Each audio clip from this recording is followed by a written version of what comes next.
So the Rebbe finished the maftir. He would indicate this for the Sefer Teres to come forward. And the Rebbe had on the bimah peklach. I told you the paper, I described this to you in the last class, these brown paper bags, these brown pieces of paper folded up and tied with a rope, the string in both directions. The three that I remember, he would make into an upside down segel, two underneath and one on top, at the top of the bimah. And then the Rebbe would throw his talis over his head, and you would see the Rebbe swaying back and forth. Swaying back and forth. I looked up this morning in the Rishim, it says the Rebbe was swaying vigorously.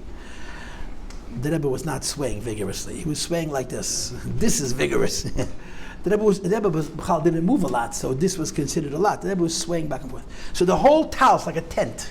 He doesn't have it on top. The whole talis like a tent over the whole bimah, and the Rebbe is swaying back and forth. This is called hachana l'tkiyas, the preparation for the tkiyas shayf. And apparently all the Rabbeim did it. When the Rebbe does hachana l'tkiyas, we do nothing. There's nothing to do. People learn say mitilim if you want, but we just wait. In the earlier years, when the crowd was smaller, hachana l'tkiyas was very long. Could be even half an hour. People used to faint. It was gefährlich. People used to faint. In the years that I remember, which means basically after my bar mitzvah, I don't think it was ever more than 10 minutes, maximum 15. Did ever cut it shorter?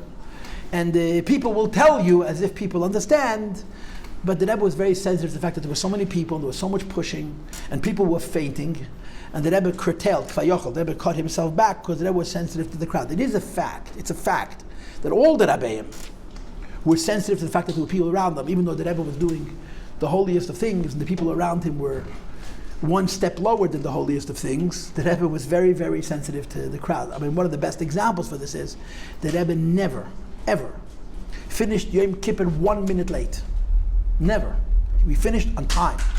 The Rebbe didn't, and he said, why? I don't want people to fast extra. I don't want to have it on his children. People should fast extra. So the later years in Meine Yoren, the Hachana L'Tkiyas was shorter. What did the Rebbe do during Hachana L'Tkiyas? So there were a number of things that we know. Number one, the Rebbe sang a nigun. He hummed a nigun. But mamish, only the people closest to the Rebbe could hear the nigun. Rabbi Groner, who stood right behind the Rebbe, he would claim that he hears the nigun. And from what I understand, I don't know this for a fact, I don't know anything for a fact, but from what I understand, Rabbi Groner said the Rebbe would sing either the nigun, the Shalosh Tuas, from the Baal Shem Tov, the Maggid, and Alter Rebbe, or there's a Chabad, there's a nigun from Alter Rebbe, which the Alter Rebbe davened with on Rosh Hashanah Yom Kippur. It's called a Chabad Rosh Hashanah Yom Kippurim. It's a bitter nigun azad that the Alter Rebbe would hum Yom Kippur, Rosh Hashanah Yom Kippur, and sometimes the Rebbe would sing that Tnuah, the Chabad Tnuah, under the talis. Another thing the Rebbe did under the talis was that the second day of Rosh Hashanah, the Rebbe said Yizkit. And the Rebbe also did holy stuff. I, as a child, remember standing with my father in shul, I must have been 8, hearing the Rebbe crying out loud, the Rebbe crying out loud for a long time.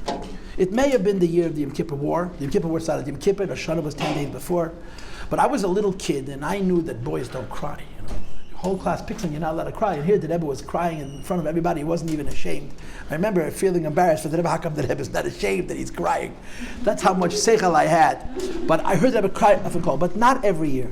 However, I heard from somebody who was on the bimah that the Rebbe always cried before Tkiyas. It wasn't long enough, it wasn't loud enough. I didn't hear it, and I was probably 20 feet from the bimah and higher than the bimah. I was in front of the bimah. But only as a child I heard the Rebbe cry. Apparently the Rebbe always cried, but it was a little bit quieter.